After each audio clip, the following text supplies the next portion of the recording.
우리가 섬기는 하나님은 항상 우리에게 좋으신 분입니다. 그리고 우리를 가장 좋은 길로 최선으로 인도하신 하나님을 찬양하고 하나님께 감사함으로 오늘의 말씀 묵상 나누도록 하겠습니다. 하나님 감사합니다. 하나님이 우리의 목자이시고 아버지이시고 또 우리의 군대 장관이 되어주신 것 감사합니다. 오늘도 하나님을 온전히 신뢰하고 의지하고 동행하는 하루 되게 하여 주옵소서. 하나님 아버지, 날마다 주님 손잡고 동행하고 주의 말씀 붙들고 승리하며 나아가게 하옵소서. 주여 마귀와 세상의 유혹 앞에 도전 앞에 주여 실족하지 않고 넘어지지 않게 하시고 말씀으로 승리하는 복된 날 되게 하옵소서. 주여 주님만을 높이고 주님의 영광만 드러내는 한 날 되게 하옵소서. 예수님 이름으로 기도합니다. 아멘. 네, 찬송입니다. 예수가 함께 계시니 325장입니다. 예수가 함께 계시니 시험이 오나 겁없네. 기쁨의 근원 되시는 예수를 위해 삽시다. 날마다 주를 섬기며 언제나 주를 기리고 그 사랑 안에 살면서 딴 길로 가지 맙시다.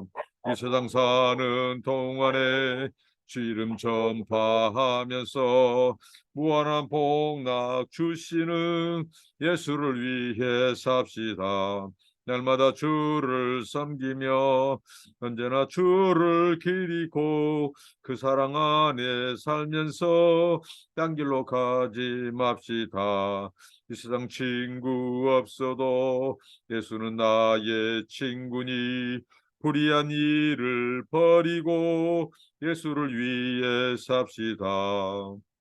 날마다 주를 섬기며 언제나 주를 기리고 그 사랑 안에 살면서 딴 길로 가지 맙시다. 주께서 심판하실 때 잘했다 칭찬하리니 이러한 상급 받도록 예수를 위해 삽시다.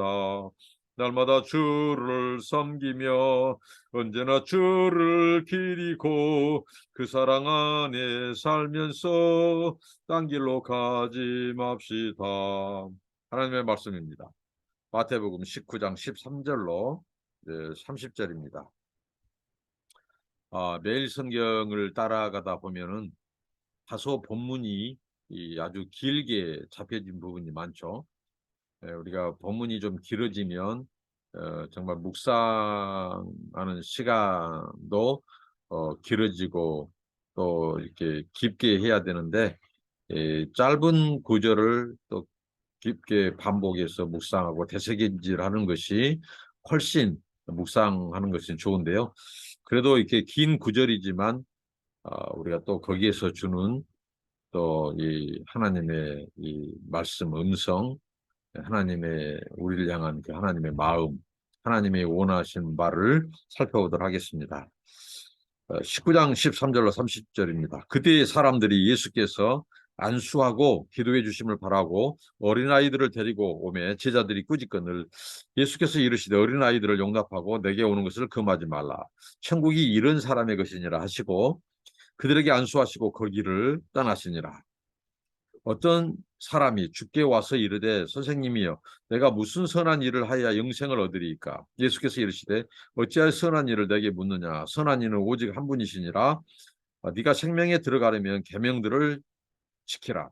이르되 어느 계명이 이오니이까. 예수께서 이르시되 살인하지 말라, 간음하지 말라, 도둑질하지 말라, 거짓 증언하지 말라. 네 부모를 공경하라. 네 이웃을 네 자신과 같이 사랑하라 하신 것이니라.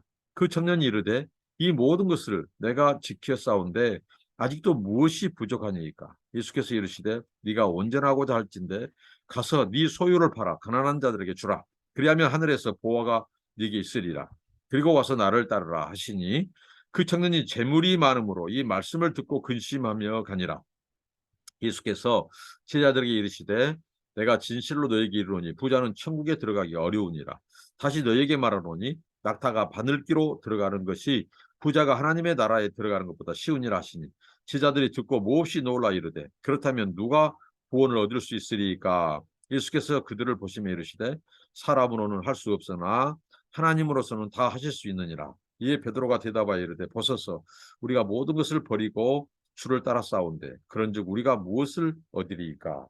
예수께서 이르시되 내가 진실로 너희에게 이르노니 세상이 새롭게 되어 인자가 자기 영광의 보좌에 앉을 때에 나를 따르는 너희도 12보좌에 앉아 이스라엘 12지파를 심판하리요. 또 내 이름을 위하여 집이나 형제나 자매나 부모나 자식이나 전토를 벌인 자마다 여러 배를 받고 또 영생을 상속하리라. 그러나 먼저 된 자로서 나중되고 나중된 자로서 먼저 될 자가 많으니라. 아멘. 정말 예수님의 말씀, 예수님의 가르침 하나하나 정말 생명의 말씀이고 주옥 같은 말씀이고 한 말씀 한 말씀이 정말 우리들에게 주신 하나님의 그 간절한 마음, 하나님의 그 사랑의 마음, 인자와 긍휼의 마음이 담긴 메시지입니다. 그리고 그러면서 우리로 하여금 돌이키기를 잘못된 교훈이나 가르침으로부터 잘못된 신념이나 가치관, 잘못된 믿음으로부터 정말 돌이켜서 바른 진리의 말씀, 바른 신앙을 갖기를 원하시고 또 우리 모두 그 믿음으로 구원받기를 원하신 하나님의 마음이 예수님의 가르침 속에서 구구절절히 들어있습니다. 자, 이제 오늘 본문은 이제 어린 아이들이 등장하죠. 어떤 사람들이 자기 아이들을 데리고 예수님께서 안수하고 기도해 주시기를 바라는 마음으로 데리고 와요. 그런데 이걸 제자들이 보고 꾸짖습니다. 예수님의 제자들이라고 그들이 온전하거나 완벽하다고 성경은 말씀하지 않습니다. 오히려 제자들이 이제 그 뒷부분도 나오지만 앞선 몇 군데 본문에서도 오히려 제자들이 이 믿음이 없는 모습들 또 세상의 그 가르침 그 가치관에 속해 있는 모습들 또 의심하는 모습들 예수님의 말씀의 의도를 알지 못하고 이상한 행동을 하는 그런 모습들이라든가 그런 모습을 볼 수 있습니다. 오늘 또 이 제자들의 이 모습 어린아이를 데리고 예수님께 찾아온 그 부모 그 어린아이의 그 모습 얼마나 아름답고 보기 좋습니까? 그 예수님을 믿고 예수님에게 안수받고 싶어하는 그 마음 믿음이 없으면 할 수 없는 일이죠. 서기관과 바리새인들 종교 지도자는 예수님을 배척했는데 예수님을 시험하고 예수님에게 올가미를 씌워서 그를 어떻게든지 시기하고 죽이려고 하는데 그 예수님께 나아와 그 예수님을 믿는 믿음을 가지고 그 아이를 축복해주고 기도해주는 그 마음 그리고 그 부모님의 말씀에 순종해서 예수님은 하나님의 아들이시단다. 예수님은 우리를 구원하러 오신 분이야. 우리가 이 예수님 앞에 기도하러 가자, 기도받으러 가자 했을 때 순종하고 나오는 그 아이의 모습. 이게 바로 주님이 원하시는 주님을 믿고 의지하는 모습이죠. 근데 제자들이 꾸짖어요. 이런 제자들의 모습 역시 당시 시대 반영입니다. 당시의 어린아이는 현시 여겼어요. 그래서 예수님께서 소자에 말씀하실 때 세리, 창녀, 죄인들, 어린아이까지 집어넣은 거예요. 어린아이들 현시 여겼습니다. 수에도 치지 않았습니다. 그러니까 이 어린아이가 안수받으러 오니까 제자가 꾸짖어요. 그것은 그 제자들의 믿음 없는 모습이죠. 오히려 환영하고 예수님께 안내를 해야죠. 그래서 예수님께서 제자들을 어떻게 보면 꾸짖죠. 어린아이들을 내게 오는 것 막지 마라. 어린이들을 용납해라는 거죠. 주님의 부르심에는 천국의 초청에는 영생의 초청에는 지희 고화, 신분, 남녀노소 차별이 없어요. 어린아이일지라도. 주님을 믿는 자들에게는 오늘 주님이 뭐라고 하셨죠?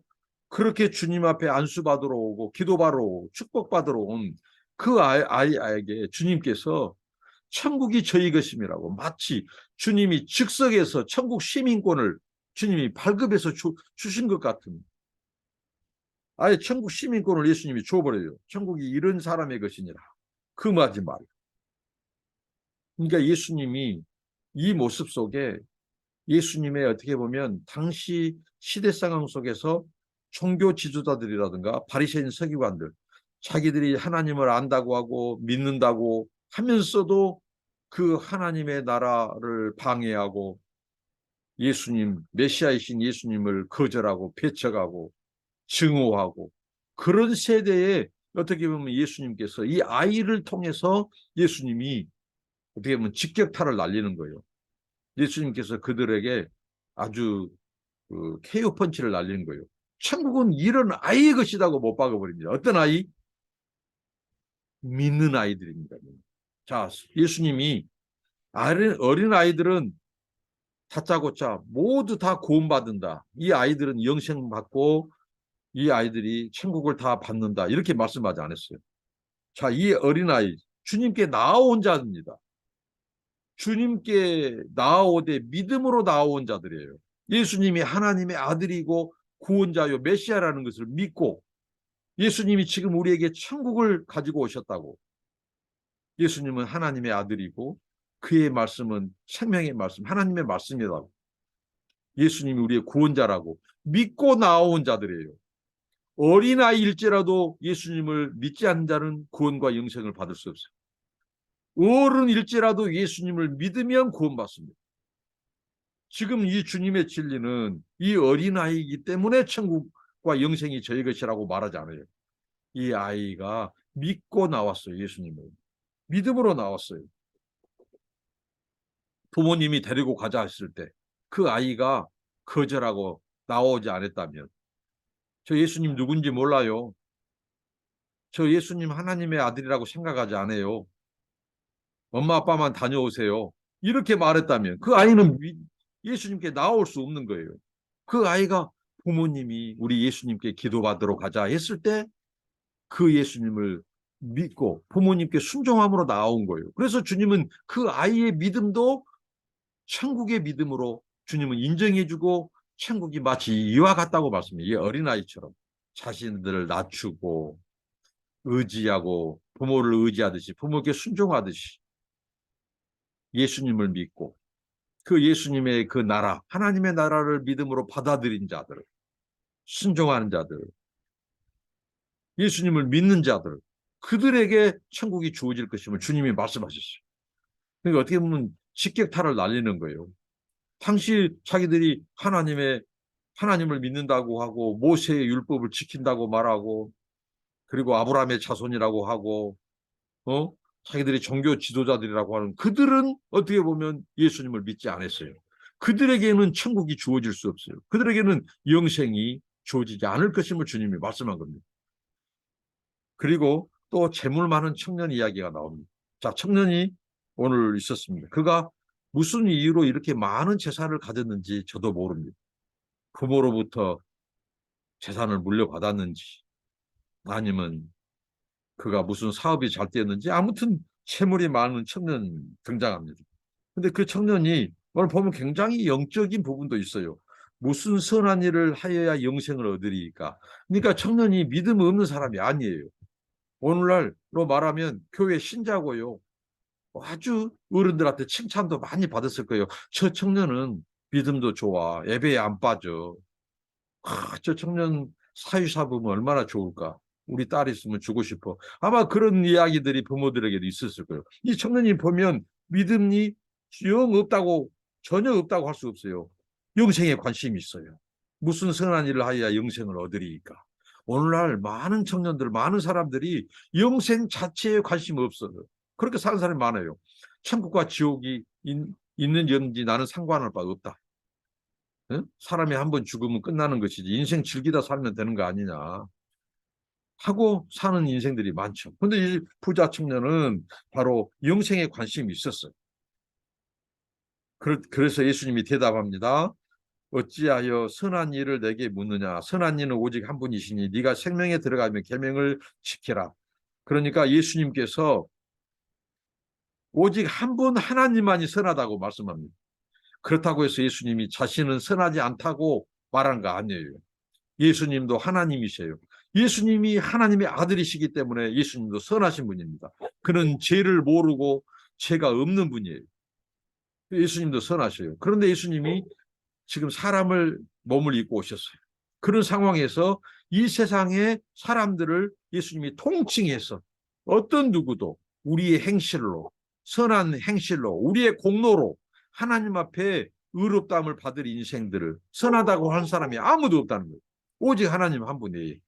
그러니까 우리가 무슨 선행으로, 우리의 공로로 구원받을 수 있는 육체, 인생은 아무도 없다는 것을 예수님이 말씀하시는 거예요. 그런데 그 청년이 무슨 선한 일을 하여야 영생을 얻으리까? 무슨 선한 일, 선한 공적, 자기의 공로, 자기의 행실로 선을 행함으로 온전해질 수 있다고 하는 생각을 갖고 있는 거예요. 그래서 예수님께서 그걸 바로잡아 주십니다. 오직 하나님 한 분 외에는 선한 사람이 없다는 거죠. 우리 사람은 한 사람도 선한 것이 없고 우리의 이런 선행이나 공로로 우리가 구원받을 사람이 없다는 거예요. 그래서 주님이 분명히 합니다. 그러면서 네가 계명을 지켜라고 말씀합니다. 그러니까 우리는 우리의 공로로 우리가 무슨 착한 일을 해서 좋은 사람이어서 구원받을 육체, 존재가 아무도 없다는 거예요. 그래서 주님이 계명을 지켜라고 하는 것. 그것은 주님이 요구하신 주님이 요구하신 그 믿음에 대한 행동, 그 순종이 있어야 한다는 것을 말씀하시죠. 그러니까 이 청년이 아주 자랑스럽게 얘기합니다. 주님, 어느 계명이옵니까? 한번 대바라고 합니다. 주님, 계명을 한번 대바라고. 내가 다 지켰다는 거죠. 아주 자랑스럽고 당당하고 떳떳하게 얘기합니다. 예수께서 말씀합니다. 살인하지 말라, 가난하지 말라, 도둑질하지 말라, 거짓 증언하지 말라. 네 부모를 공경하라, 네 이웃을 네 자신과 같이 사랑하라 하신 것이라. 어떻게 보면 예수님께서 10계명 중에서 5계명에서 10계명까지 이 인륜, 사람과의 관계에서 지켜야 될 이런 계명을 주로 말씀하셔요. 예수님이 하나님과의 관계 첫 번째부터 네 번째까지는 언급하지 않습니다. 그것은 어떻게 보면 가장 근본적이고 가장 기본적인 거죠. 그리고 사람들이 계명을 지켰다고 하는 사람들은 사람과의 관계의 계명을 무시하는 경향이 많아요. 그 고르반 제도도 마찬가지예요. 이게 어떻게 보면 나는 하나님 앞에 드림이 되었다. 우리 부모님을 위해서 내가 이거 부모님 몫으로 한번 헌금했습니다. 고르반하고 하면 5계명부터 6계명 중에서 5계명 부모 공경을 다 끝난 것으로 알고 있어요. 그러니까 얼마나 사람들이 하나님께만 잘하면 된다. 하나님만 믿으면 된다. 하나님만 기쁘시게 해드리면 된다고 첫 번째부터 네 번째 그것만 신경 쓰고 다섯 번째부터 열 번째까지는 우습게 여기는 경향이 많아요. 그거 잘못하면 회개하면 된다고 생각해요. 근데 주님은 첫 번째부터 네 번째는 당연한 것이라. 그리고 다섯 번째부터 열 번째 사람과의 관계에서 너희들이 계명을 지키는 자가 진정으로 하나님과의 관계에서도 계명을 지키는 자다고 말씀하시는 거예요. 근데 부자 청년은 이런 거 어떻게 보면 그가 답을 어떻게 보면 이 식은 죽 먹기다 이거 식은 죽 먹기. 왜? 이것은 자기가 내내 잘 지켜왔어요. 자랑스럽게 여기는 부분이에요.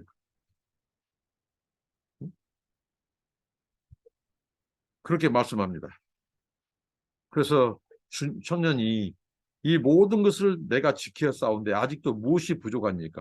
그 정도로 청년은 어떻게 보면 오늘로 말하면 믿음 생활 잘하고 계명 잘 지키고 사람들한테 이쁨 받고 영생에 관심도 있고 그런 청년이에요.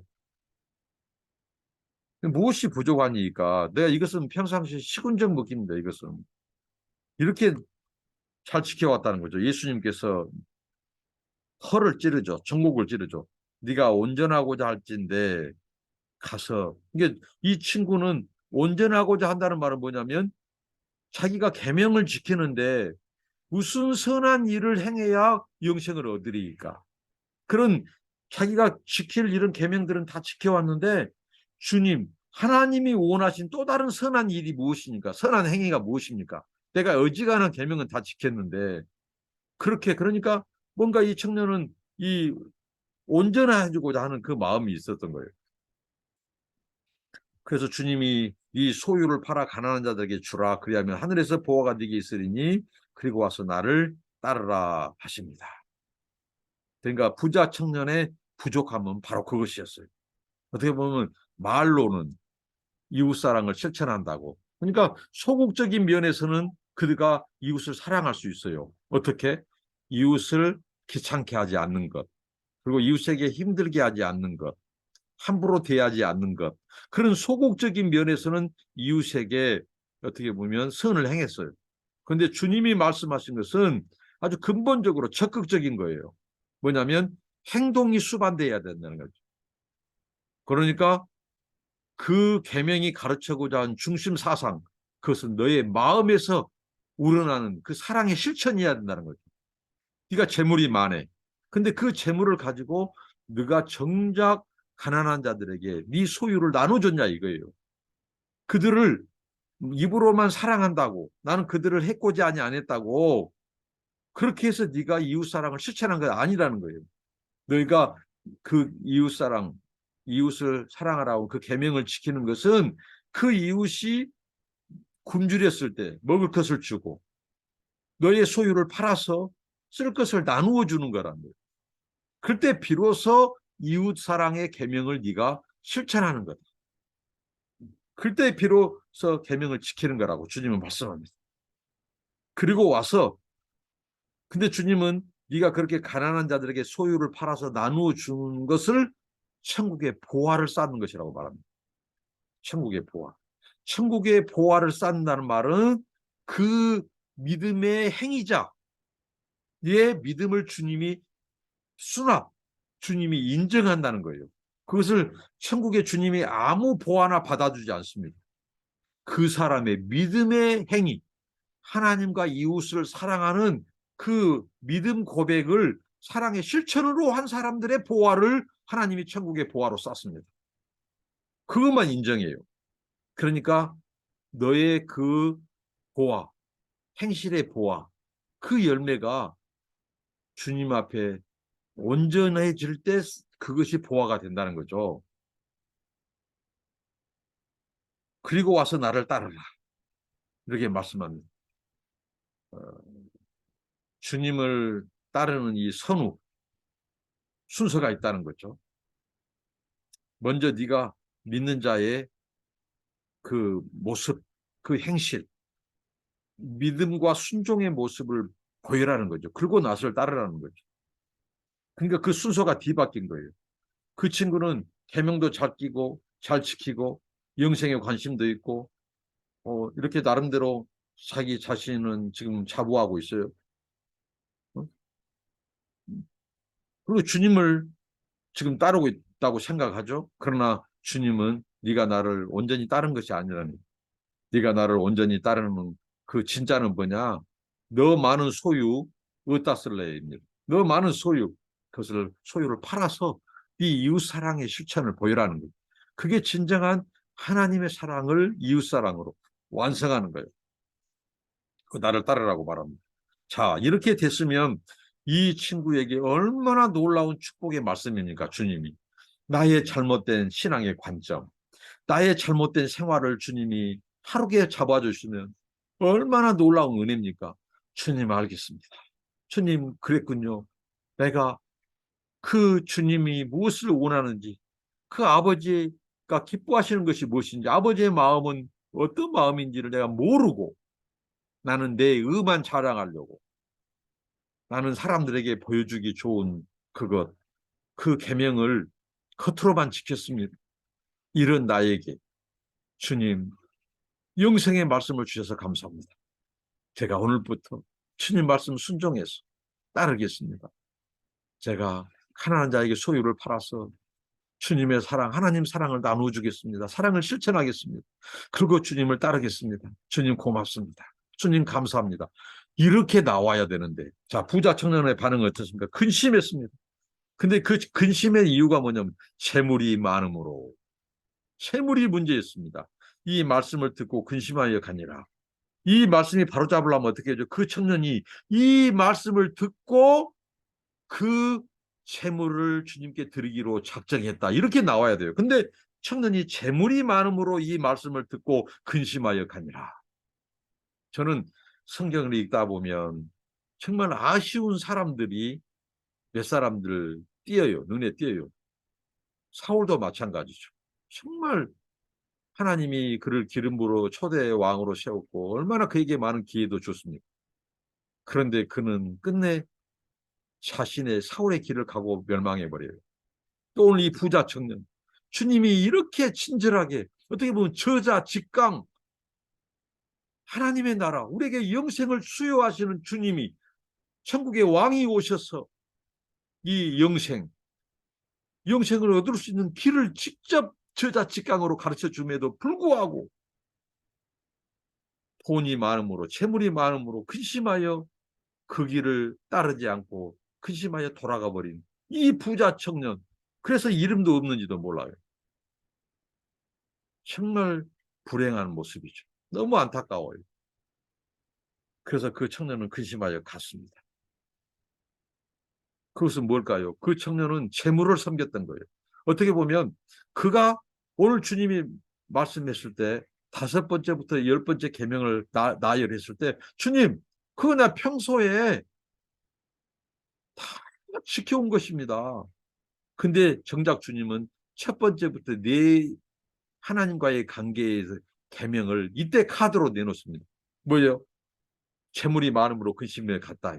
네가 가난한 자에게 나누어 줘서 소유를 팔아 도와줘라. 그러고 나서 나를 따르라.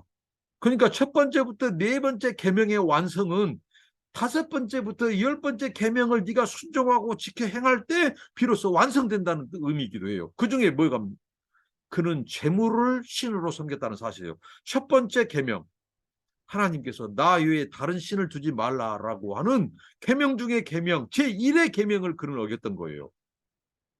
그가 5번째부터 10번째 계명은 다 지켰다고 생각했어요. 그러나 그는 재물에 막혔어요. 예수님이 산상수훈에서 말씀했죠. 재물에 막혀가지고 열매 맺지 못한 자, 천국의 문턱에서 탈락해버린 자입니다. 그 재리, 세상의 재물, 그 유혹이, 가시나무 떨기.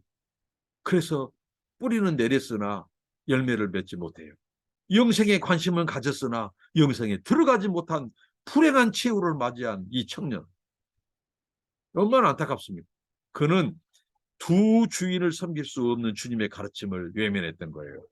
하나님과 재물을 겸하여 섬길 수 없어요. 재물을 하나님께서 통급으로 여길 만큼 많은 인생들이 재물에 막혀버려요. 재물이 많음으로 참된 신, 창조주의 우리의 구원자이신 그 하나님을 버려버리고 재물을 신으로 택해버린 이 청년의 이 최후, 이는 근심하여 그대로 돌아가 버렸습니다. 성경에는 이 청년이 회개하고 돌아왔다는 기록이 없습니다. 이 청년은 결국 이 재물 때문에 영생을 문턱에서 들어가지 못하고 놓쳐버린, 그러나 앞에 나온 어린아이는 예수님을 믿음으로, 천국을 받아들임으로, 믿고 순종함으로, 예수님을 따름으로 그 아이에게는 천국 시민권 영생이 주어졌어요. 그러나 이 계명도 지키고 영생에 관심이 많았던, 믿음 생활 잘한다고 했던 이 부자 청년은 끝내 주님의 말씀에 순종하지 않았어요. 그는 주님을 믿지 않았다는 거예요. 주님이 천국의 왕이라는 거, 하나님이 재물보다도 더 첫 번째로 우리가 섬겨야 될 신이라는 것, 구원자라는 것, 창조주라는 것을 그는 거부했어요. 믿지 않았어요. 재물이 그에게 신이었다는 것, 하나님이었다는 것. 그래서 영생의 문턱에서 그런 버림받고 말았습니다. 저와 여러분 중에 그런 사람이 아무도 없기를 바랍니다. 그리고 또 오늘 말씀에서 예수님께서 이제 이 제자들이 충격이죠. 또 예수님이 가르침을 받을 때마다 제자들이 충격을 받아요. 왜냐하면 그럼 주님 부자가 이 말씀 이제 그렇다면 제자들에게 이르시되 이제 주님께서 부자가 이렇도록 천국에 들어가기가 어렵다. 마치 낙타가 이 바늘구멍 그 작은 것으로 통과하기가 어려운 만큼 쉽지 않은 만큼 어렵다 말씀해요. 그러니까 제자들이 놀라고 충격받죠. 그러면 누가 구원받을 수 있냐고. 그러면 구원받을 사람 얼마나 될까요, 주님? 아무도 없죠. 그러니까 역으로 그만큼 당시에 세물에 쫓아서 천국을 거부한 사람이 많았다고 하는 증거예요. 예수님이 이혼 증서 문제도 그렇죠. 예수님이 전하니까 제자들이 충격을 받아요. 어떤 충격이죠? 그러면 차라리 그런 자들에게 하나님께서 다 간음한 자라고 했으면 제자들이 보니까 주변에 한두 명이 아니거든요. 그러면 차라리 그들에게 하나님이 간음으로 여기고 심판이 주어진다면 차라리 창가를 안 간 것이 나을 뻔했겠습니다. 그러니 그만큼 뭐예요? 그 정도로 당시의 남자들이 서기관들의 잘못된 신명기 24장 1절의 해석을 가지고 인간의 교훈과 가르침으로 예수님의 가르침을 왜곡해 놨어요. 그래서 많은 이혼을 조장하고 그러니까 간음이 더 많아지는 거죠. 모든 것을 여자에게 책임을 전가해버리고 그런 것처럼 충격이었어요. 제자들이. 마찬가지로 부자에 대한 이 이야기를 듣고 주님 이 제자들이 충격을 받았어요. 그럼 누가 구원받습니까? 그 정도로 많은 사람들이 채무를 쫓고 그러니까 예수님을 거부했던 거죠. 그리고 당시에 바리새인 서기관들, 제사장들, 또 산헤드린 공회원들, 그리고 성전세를 받고 사는 자들 다 부자였어요. 부자. 그 돈 바꿔주면서 주님이 그 강도의 굴렬 얘기죠. 부자였어요. 그들에게 주신 주님의 경고이기도 해요. 그들은 재물을 믿고 있었지 하나님과 예수님의 가르침을 따르지 않았다는 거예요. 그들은 천국이 영생이 자기 것이라고 따놓은 탕상으로 생각했지 몰라요. 그러나 주님은 부자가 천국 들어가기가 낙타가 바늘기 뚫고 들어간 것보다 더 어렵다고 말씀합니다. 그런 것처럼 어렵다고 말씀해요. 그런데 하나님은 하실 수 있다고 말하죠. 바로 하나님의 은혜를 거여가지 않는 자. 그들에게는 하나님의 인자와 긍휼이 유효합니다. 그들은 겸손히 받아들여요. 그런 자들에게는 천국과 영생을 주십니다. 누가 대표적입니까? 삭개오입니다. 이 삭개오, 제키우스, 이 삭개오는 그는 모든 것을 다 팔았어. 4배로 갚았습니다. 자기가 그 지은 죄에서 4배로 갚았어요. 그게 바로 진정한 회개의 모습이죠. 진정으로 회개한 자, 그리고 믿는 자, 천국을 받아들인 자에게는 영생이 주어지고 천국에 들어갈 수 있어요. 그 아버지의 은혜를 거절하지 않는 자, 믿는 자였습니다. 그러니까 하나님은 하실 수 있어요. 하나님은 구원하실 수 있어요. 누구에게 은혜를 베풉니까? 그렇게 겸손하고 어린아이처럼 자신을 낮추고 부모를 의지하듯이 하나님을 의지하고 순종하는 자, 천국을 받아들인 자들, 믿는 자들에게는 구원이 부자일지라도 주님은 구원을 베푸십니다. 그러니까 구원이 우리 사람의 공로, 소유의 많고 적음, 오래 신앙생활하고 안 하고 이 차이가 아니에요. 누가 믿었느냐, 그리고 그 믿음에 순종이 있느냐, 이게 영생을 판가름하는 거예요. 그리고 마지막 이제 베드로가 벗어서 우리가 모든 것을 버리고 주를 따라 싸운데 그런즉 우리가 무엇을 얻으리이까?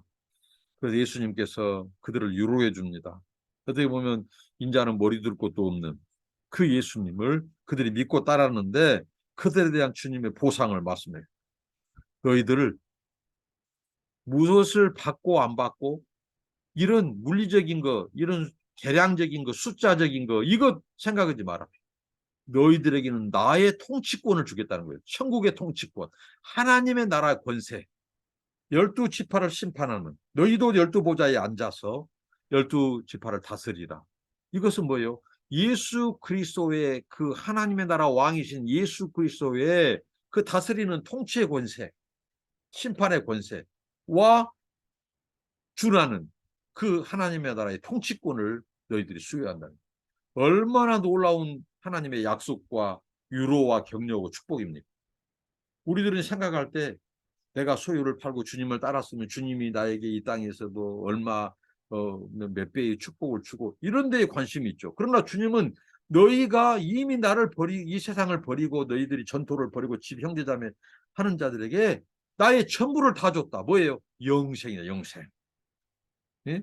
이 땅에서도 여러 배를 받고 또 영생을 상속하리라. 이게 뭐예요? 하나님의 왕의 통치권에 너희들이 들어왔다는 거죠. 그 생명, 하나님 왕의 통치를 받는 그 땅에서의 그 하나님의 나라에서 삶이 영생이에요.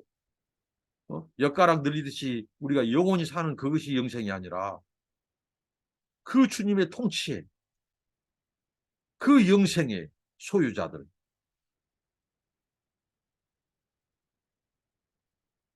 그래서 그 영생을 상속하리라. 주님은 이 세상의 모든 것을 버리고 하나님의 나라 가치를, 예수님의 말씀을 가장 귀하게 여긴 자들, 그것을 믿고 순종하는 자들, 그들을 다 받아줍니다. 영생을 주십니다. 이게 주님의 약속입니다. 나중된 자 먼저 되고 먼저 된 자 나중된다. 이 말씀, 이 순서가 없습니다. 믿는 자, 그 통치를 받아들인 자들의 것이 바로 천국과 영생이 될 겁니다. 기도하겠습니다. 주님 감사합니다. 이 말씀 기억하면서 어린아이처럼 주님을 믿고 순종하고 나아가게 하시고, 부자 청년처럼 재물 때문에 이 영생에서 탈락하지 않게 하시고, 제자들처럼 주님 모든 것을 버리고 다른 자들에게 주님 천국과 영생을 주시고 하나님의 통치권에 참여한다는 이 놀라운 약속을 주시니 이걸 붙잡고 의지하고 나아가게 하옵소서.